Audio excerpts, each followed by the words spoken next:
National, papa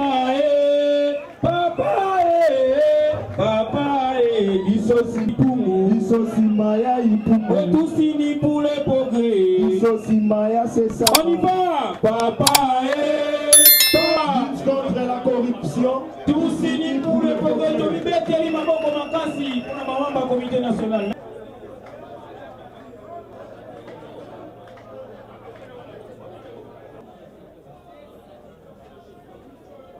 Abengi batapeur ya tamtam baleka bayemba batubayo kamo balengeli moi eloko ya kitoko Samunda voilà bazoya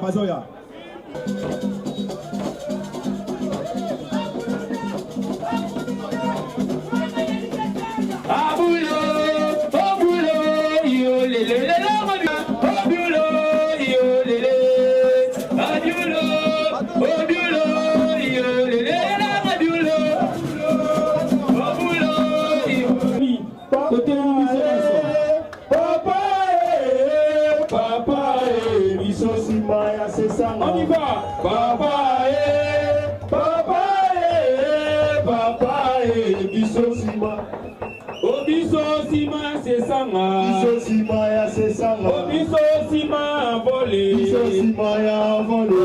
Fini pour les progrès. Biso Simaya c'est ça. Chantons.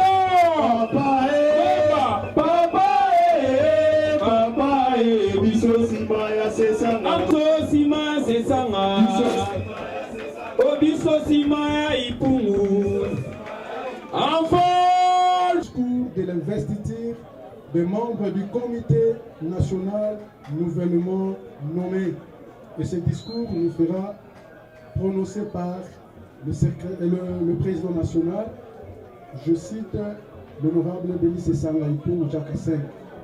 Après son discours d'investiture, nous allons passer par la lecture de la décision portant nomination des membres du nouveau comité national du parti en vol. Après cette lecture, directement, il sera question de la présentation des membres. Après la présentation, nous allons chuter par la petite cérémonie d'à peu près 5 minutes de l'investiture des membres du comité national et suivi de la prière. Vous allez savoir que c'est une investiture, nous allons entonner l'hymne national, mais nous n'allons pas clôturer. Qu'il plaise aux camarades. Pour l'occasion, Salibiso, il y a qu'on s'est retrouvé encore dans Tongo et Lelo, Lokola Mutumoko. Seigneur, te recommander déroulement normal et programme Nabiso Maboko na yo. Zala au centre, soit direction. Prépare le boc en bas l'icolo, prépare le boc en bas l'icolo. Voilà, prépare le boc en bas l'icolo. Merci beaucoup. Avant, Tozo Yemba, Tozo Landa, avec beaucoup de silence. Prenons le plus bel élan, dans la paix au peuple ardent.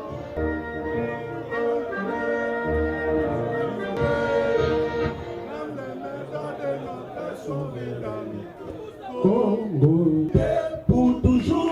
merci.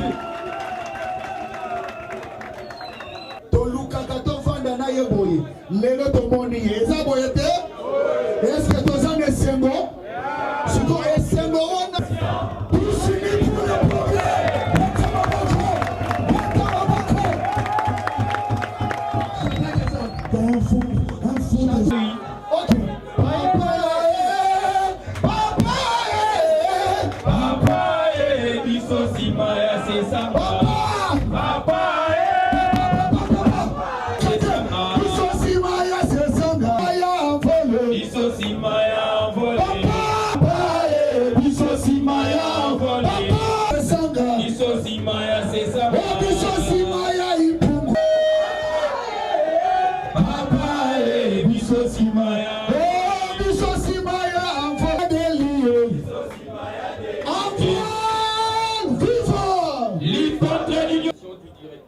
Citoyenne du parti. Première décision. Décision numéro 47, barre, envol-RD Congo, barre, PR, barre, 02/2022 du 21 février 2022 portant restructuration du comité national. Le président national d'envol. Vu la constitution du 18 février 2006, spécialement en ces articles 6, 7, 8, vu la loi numéro 4/002 du 15 mars 2004 portant organisation et fonctionnement de partis politiques, vu l'arrêté du vice-premier ministre, ministre de l'Intérieur et Sécurité, numéro 072/2011 du 9 juin 2011 portant enregistrement d'un parti politique dénommé Envol de la R de Congo en sigle Envol. Vu le statut de l'Envol tel que modifié en date du 20 mars 2016 à l'issue du premier congrès ordinaire du parti Envol Tony Agnoki du 19 au 20 mars 2016 dans la province du Maïndombe, spécialement ces articles 49, 52, 53, 81, 89 et 84. Vu la résolution numéro 006 du congrès de Noki portant élection d'un président d'Envol, considérant les recommandations du bureau politique tenu à Kinshasa sous forme de convention élargie aux coordinations et fédérations du 11 au 13 juillet 2019, vu la lettre de la démission du secrétaire général du 7 février 2022 présentée au président du parti qui en a pris acte, vu la nécessité de la Malenga, M. Edgar Malenga Tsanda, président de la Ligue de jeunes. 10. Monsieur Yannick Mbadi, secrétaire national chargé de relations avec le parti politique. 11. Monsieur Alain Kenga, secrétaire national chargé de la mobilisation et animation. 12. Monsieur Jude Kaka, secrétaire national de l'administration. 13. Monsieur Benjamin Péa, secrétaire national chargé de l'implantation et l'organisation territoriale. 15. Madame Augustine Namankalou, secrétaire nationale chargée de l'action sociale. 15. Madame Julie Moussou, Monsieur Pistis Mouteba, porte-parole adjoint. 18. Monsieur Graziani Tibamou, inspecteur général adjoint. 19. Monsieur Jean-Bedel Ilunga, secrétaire national adjoint. Kakaba Kombo, Totani Kombo Moko, Moto Totani Kombo Kotelema, aye pembeni ya mokonzi ya parti. Toko banda na secrétaire. Monsieur Nzakuna Ndusi Sedi.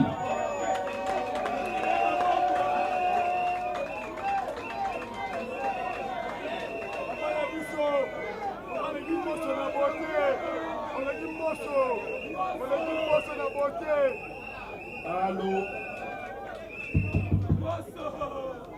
Nyenye. Nalobi boy. Awa. Eza ko présenter bino ba kondi ya parti. Merci papa. Ya liboso. Eza secrétaire général. Oya landina na sima na kati na parti na biso. Merci papa. Monsieur Nzakuna batebele bayebiye. Azali na kati ya secteur éducation depuis longtemps. Azali pe na kati ya comité na biso oyo uti olongwa.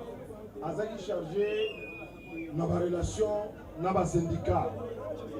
Azali Molakisi, un grand préfet, le premier qui a été à la tenue de la Gombe après que les Belges soient partis. Et Belé Bayebi. Azali kati na biso. Merci papa. En français. Merci papa. Parce que le président a dit qu'on présentait mon mais dans le lobby, secrétaire général, oyo secrétaire oyo président apesi ngai ekosala nde mosala na yango ekosala mosala na yango.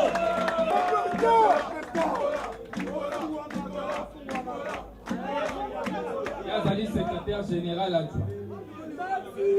Na nsima ya koloba ya mokonzi ezalaka mpasi ya kozwa maloba mpo so azwi malobalobaka nyonso na kosenga ye matondi mingi mpona confiance mpe considération apesi na ngai nalapi ndai awa ete na nsima ya secrétaire général tokosala mosala elongo mpo ya kotindika parti oboso mpe ya kobenda basiège ebele na maponami ya 2023. Yalikambo na biso. Napesi bino merci pour la présence na bino. Napesi pe merci mingi na mokonzi wa kanisa biso musala ya rigueur discipline déjà ba fédéraux bamoni démonstration ya lelo biso na bango tolokoba boye kino suka otolonga Anvol viva! Anvol viva! Anvol viva!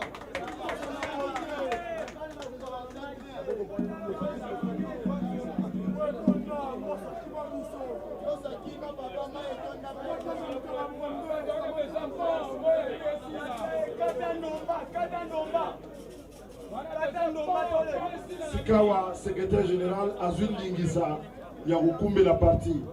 Motomoko te a Ugo Sabino, Yazali, secrétaire général, Topé Azana Manda ya partie, la Pesibino, merci, merci Mingi, la Boye, la Bino, merci.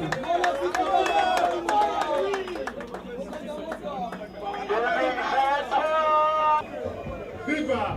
Lutte contre l'ignorance. Viva! Lutte contre la pauvreté. Viva! Lutte contre la corruption. Pour s'unir pour le progrès. Betamaboko, merci beaucoup. 2022. Caméraman. Est-ce que les caméramans peuvent aller de ce côté? Ok. Pour qu'ils puissent voir. Ok. C'est vrai là.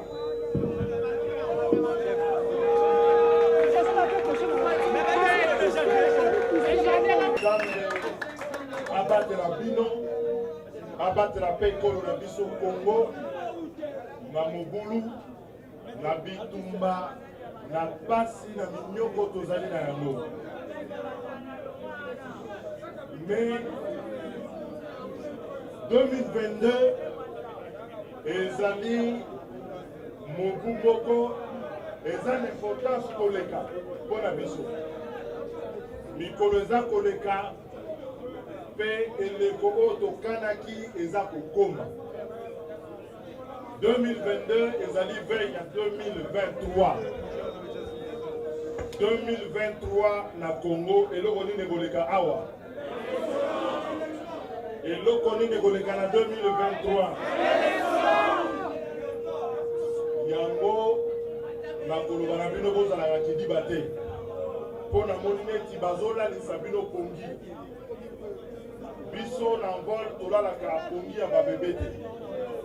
Boyebi le 30 octobre tolongwaki eloko oyo wana. Eske boyebi yango? Boyebi yango? Tolongwaki eloko na bango wana po bobebi yango nini?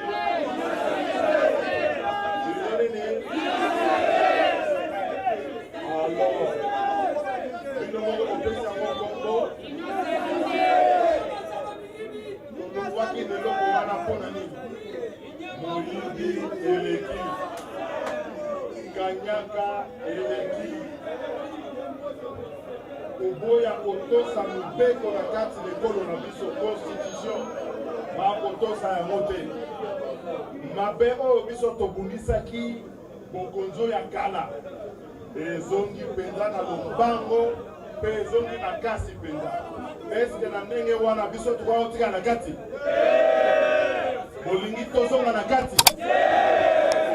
Eske Congo oyo ezali eloko batikeli moto na tata na ye to na mama na ye? Congo eza ya biso banso bakongole. bisika mobulu ezali tokotelema mpe tokobanga moto te tokolobela yango.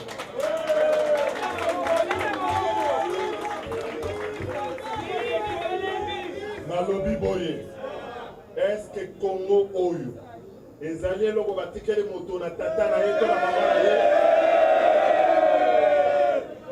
Soko tomoni moko na kati na bakongole aza kobuka mibeko, soki tomoni te moyibi eleki minyoko eleki tokosala nini?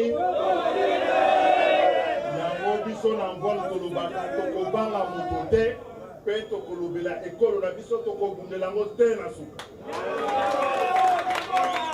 Yango bomonaki na mikolo elekaki tozwaki mokano na kati na parti na biso na comité national tolobi tolongwe lingomba na bango parce que toyokanaki tobongisa bisika congolais akutanaki ezalaki mpo tosala nini?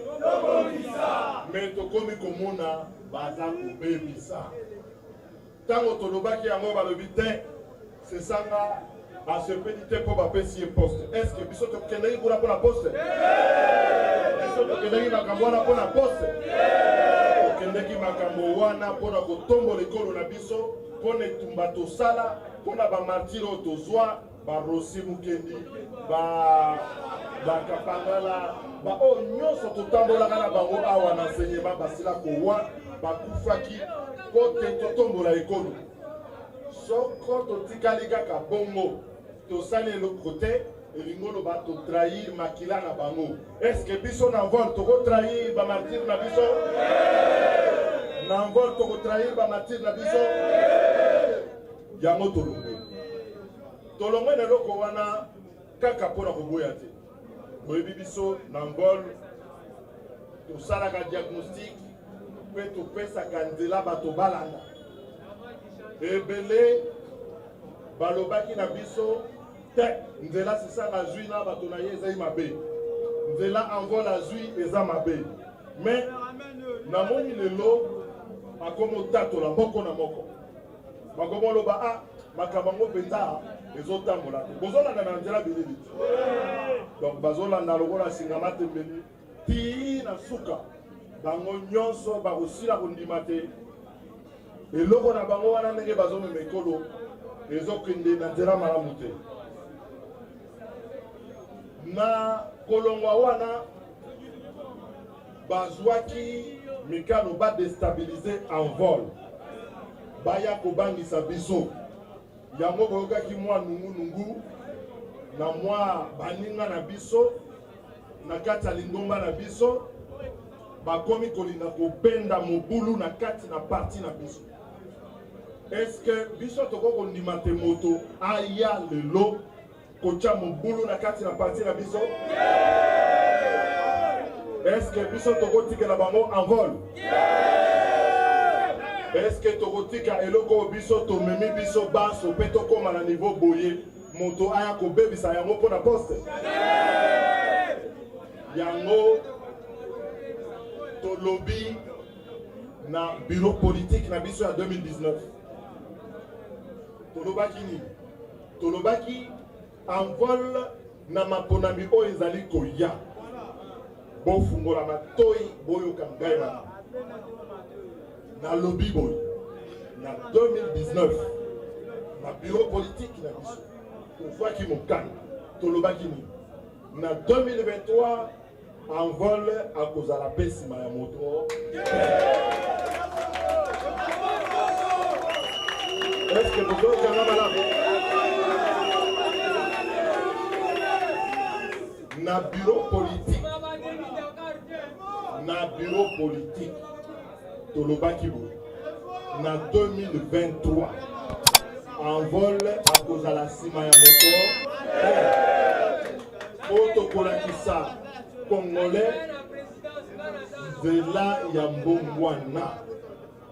Tokolakisa congolais nzela ifo kolanda po te mbongwana ya solo ekota na ekolo na biso. Toboyi mbongwana ya maloba, toboyi koloba eleka mosala na ebele, toboyi kolakalaka, kosala ba promesse kilikili composé ba mabanga olobi tokosala projet po tolobaka na eleko ya Kabila tolobaka nini poseur de pierre opose libanga pe oumbi na yo eloko efebi ma place wana ebimi nango te tolobi na 2023 tokomema peuple congolais comme parti politique na nzela ya bongo.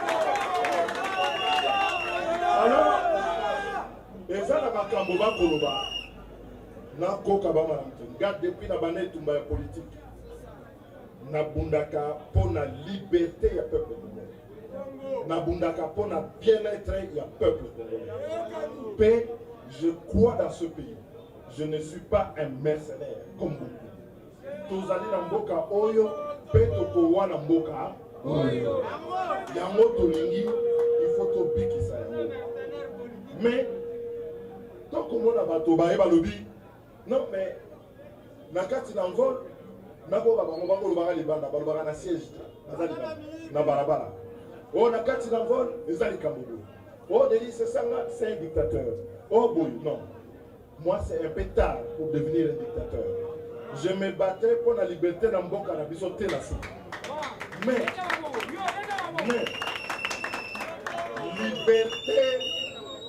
liberté epekisi discipline te liberté dans la discipline. Liberté, il faut qu'on ait ordre. Tous na ba statut na biso, tous na mikano na biso, tous na ba organe na biso. Organe ya kolongwa ne loko na bango wana ezalaki comité national nde azwaki mokano peut-être olongwa na bisika wana. Soki olingi oza na kati ya lingomba olingi ete parti esala ezwa mikano okozwa mikano na kati ya ba organe na biso ezali nini comité national bureau politique na congrès lokola comité national azwi mokano alobi ete biso tolongwe wana azwi mokano alobi ete il faut tosala lolenge tolobaki na bureau politique. Est-ce que moko na kati na biso akozonga nsima aya koloba te liloba wana eza ya ngolo te yango nayambi bato nyonso nayoki bango nyonso mpe naye kozwa mokano ya korestructure comité national eza esengo to eza esengo te nalobi na bango boye soko olingi indiscipline soko olingi désordre eza na bebisika désordre ezali na kotanga kombo te boyebi yango awa eza place ya discipline na ordre awa ezali place ya libeko moto alingi kotya nyamu tokotya ye na pembeni mpo kobikisa bato ebele bitoke kolanda motu moko eleki yango na motuya biso tokolandaka obe kobikisa ekolo mobima donc yango lelo nakolakisa bino komite ya sika oyo totie awa ezali na secrétaire général na basecrétaire nationaux nakolakisa bino bango mais avant nalakisa bino bango nalingi nafungula bino mémoire parce que ebele ntango tolobaka makambo bamonaka biso kwa nganga balobi sesanga ye mosala na ye kopanza makita balobi sesanga en vol balingi kofanda na bato te mais eloko biso tolandaka na kati ya lingomba na biso to mpe balobaka toza epanza makita parce que tolobaka nini vérité eloko biso tolobaka eza nini tala bandongolo biso lelo balali pongi te bandongolo miso balali pongi te bolamuka botelema etumba tosalaki oyo bato bakufaki na kati na mboka na biso balingi balongola lisusu constitution na biso est-ce que bino bokondima yango bolingi Topanda constitution. Bolingi topanda constitution. Banani balingi te banani balingi te constitution tozali na yango etikala na kati de l'école.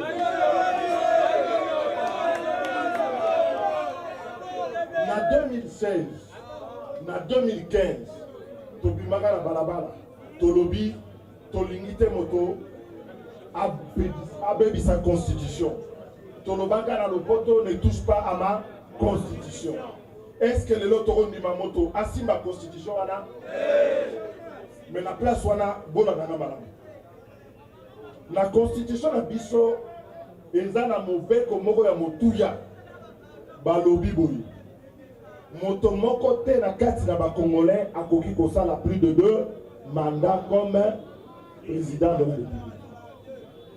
Mais si ko eloko bango ebasala balobi parce que toyebi bango et bandaka bongo PC bandi botelema et loko balingi basala o balobaka changer constitution, c'est-à-dire au sein de l'ennemi balingi balongoli constitution ya kala. Donc mandat oyo ezwamaki na kati ya constitution oyo ekokonte lisusu te. Est-ce que bino bolingi bongo? Bolingi ba mandat ya ofele nao ya Kabila ofele nao ya Félix ofele bolingi ba mandat ya ofele.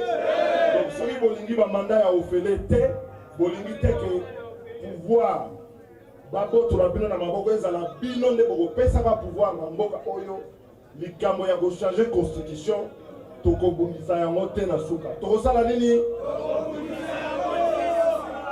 Likambo soki omoni kaka moto abandi oto changer constitution ezali makanisi mabe.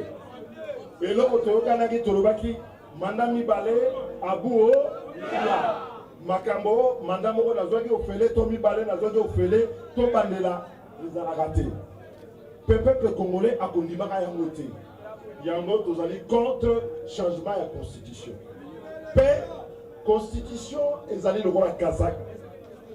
Ezate ke parce que yo komi monene nde constitution bakati ya bo po bakomisa ngo na taille oyo ya yo bozolanda.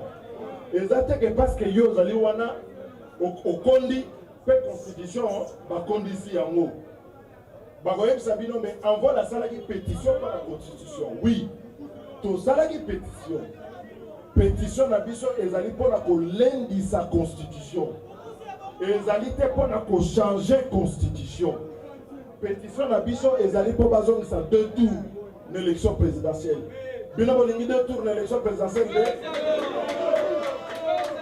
Bino bolingi te ke ba gouverneur na ba sénateur bon pona ba bango bino moko directement.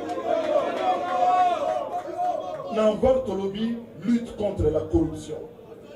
Mais pendant qu'on bimisa sénateur Nicole Rabiso, bato nyonso bayebi okosomba. Et comment on a zando, oya ko pese belé lokola zando tipoti. Ba côté kango na mipi. Olingo ko na sénateur pesa 10 000. Te ba ko tala ngai pesa 20 000.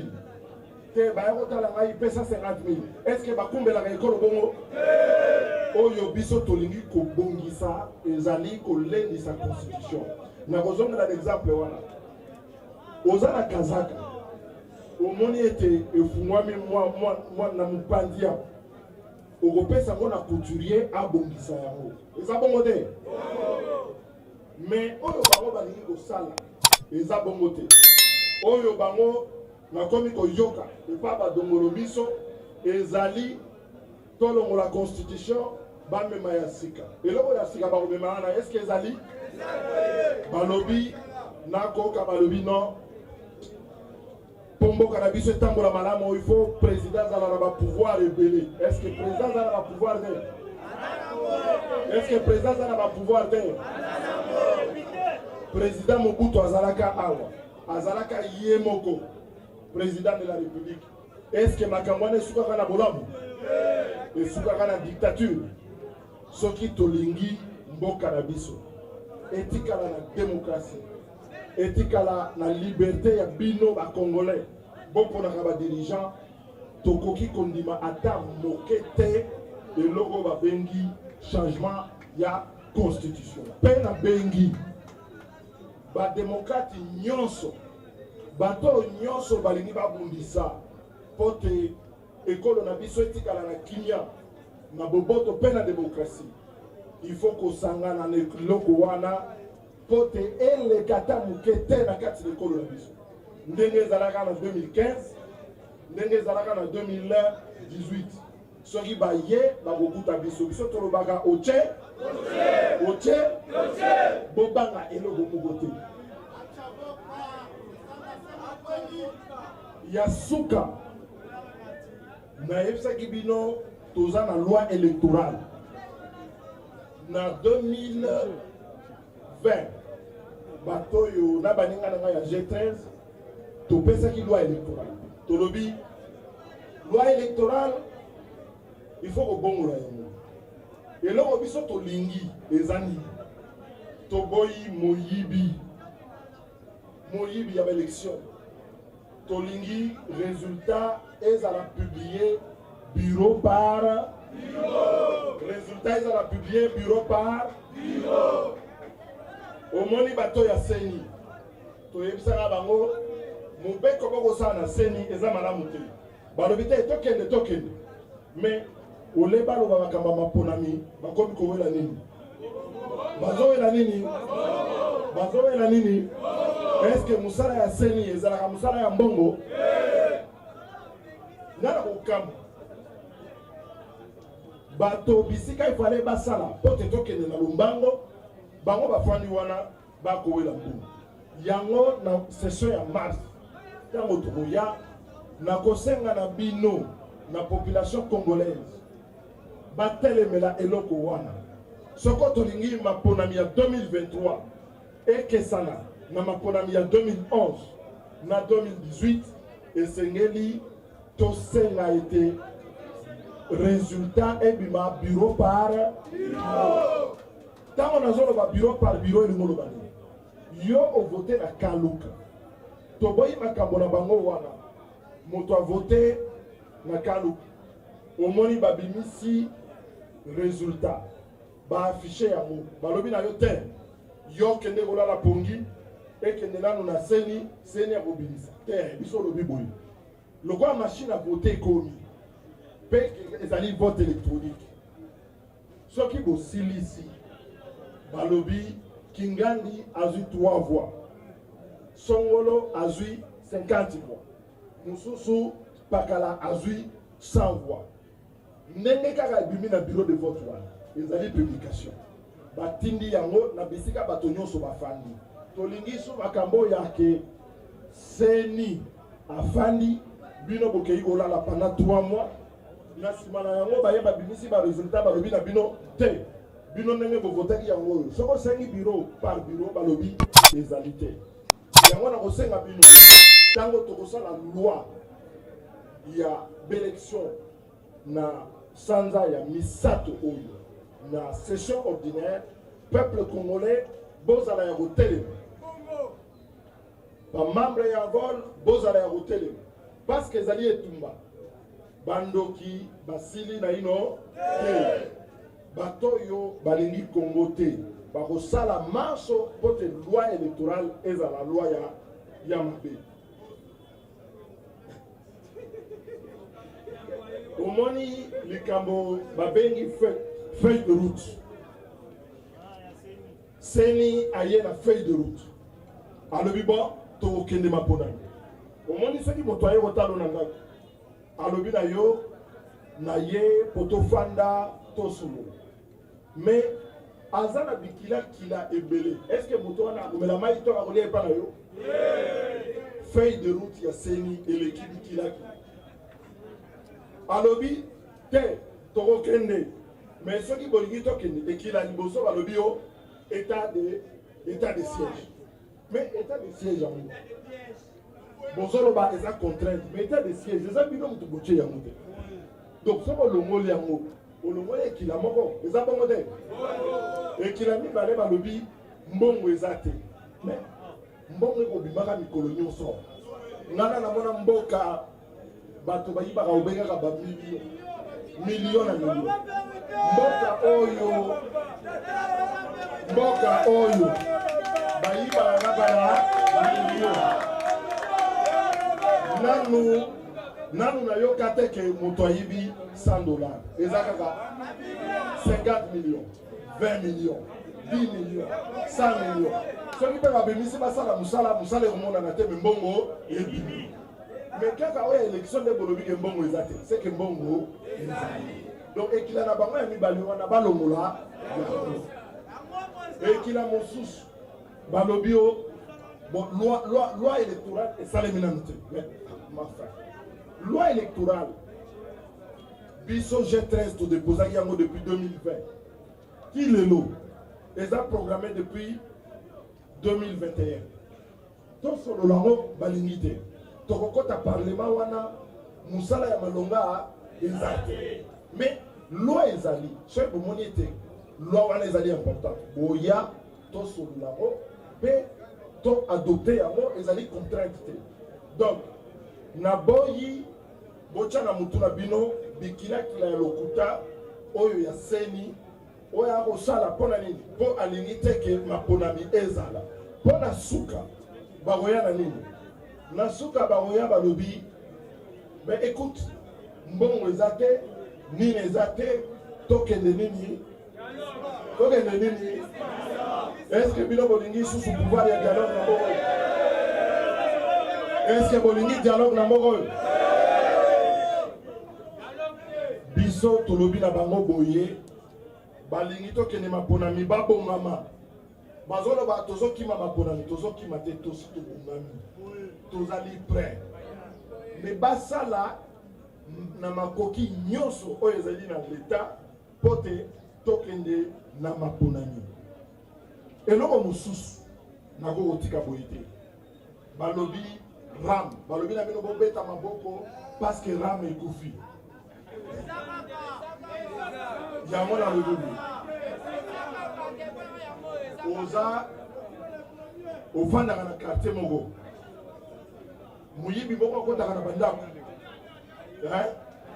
boyebi ye boyebi mpe esika afandaka mokolo moko bafandisi bino balobi na bino te na koyiba lisusu te bino bolobi tosali fete ya monene tolambeli efufu tobombi basoso tolobi moyibi akoyiba lisusu te soki moto ayibaki toyebi place afandaka toza nini il faut azongisa nano biloko oyo ya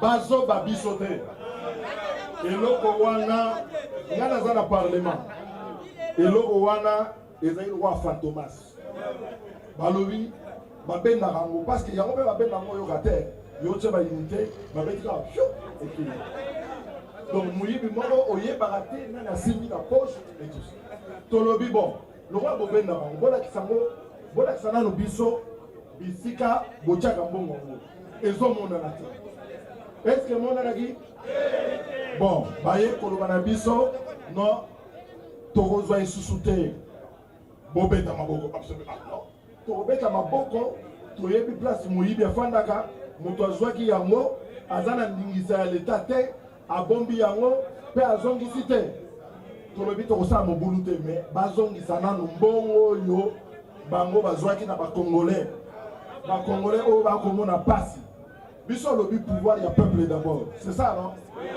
mais soki eza pouvoir eza kwa nganga omoni soki epa nganga olobi nazoluka kisi naoka kisi ya mbongo nganga ye azoloba na yo pesanga nanu mbongo nga napesa yo kisi yo olobi eza pouvoir ya peuple d'abord mais soki eza pouvoir ya peuple d'abord bokoki kobenda nanu mike oyo ya peuple wana epuis bokoservir ye na nsima est-ce que ezalaka bongo mpe bakosenga bino balobi bobeta maboko parce que tokozwa esu te est-ce que biso tokobeta maboko te biso tokosenga nanu bazongisela biso oyo ya biso bazwaki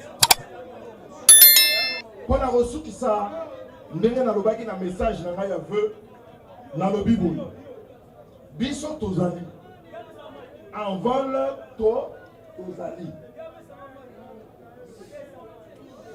bolembana te peuple congolais alembana te. Parce que bazolo banabango non espoir ezali souté to continuer que rabote. Mboka ezoke na ndenge ya mabe.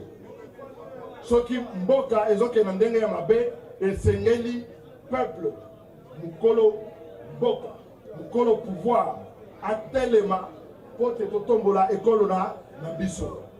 Yango na kosenga bino boya tosangana na baninga oyo basi balembi ndenge ekolo ekokumbama oyo basi balembi makambo ya moyibi oyo balembi makambo ya kanyaka oyo balembi absence ya résultat oyo balembi minyoko ya population baya bango nyonso tosangana po tozwa nzela ya mbongo wana oyo tolobaka na vol la voie du changement. Soki tosangani ntango tokokoma na eleko oyo wana tokolakisa bango nzela ifo kokende po te totombola ekolo na biso parce que pouvoir eutaka na peuple. Pouvoir eutaka wapi? Pouvoir eza ya nani? Bolanda botika bolanda baonga na bengaka bacorbillard politique. Corbillard politique elingi oloba nini? Okomona bino nyonso boyebi corbillard tositokisa bato na famille soki corbillard ebemi mowei na cimetière esalaka nini? Esalaka nini? Ezongaka mpona nini? Ekezwa mosusu ememi ye epesali nini? Na Congo oza na bapoliticien corbillard bakomemaka pouvoir te na libulu bakundi yango soki basilisi kokunda yango bazongeli mosusu baye bazwi bake kokunda. Est-ce que en vol biso tokolanda bapoliticien corbillard? Est-ce que na vol toza na politique ya bacorbillard? Yango tolobi boye na vol totelemi lokola mwana Congo pe tokobundela ekolo na biso pe tokoluka te congolais nyonso bisika afandi toluka kokitisa pasi na kati na mboka oyo toboyi ignorance toboyi pauvreté pe toboyi corruption. Envol viva! Viva de l'ignorance! Envol viva! Viva de la pauvreté! Envol viva! Viva de la corruption! Merci, merci beaucoup.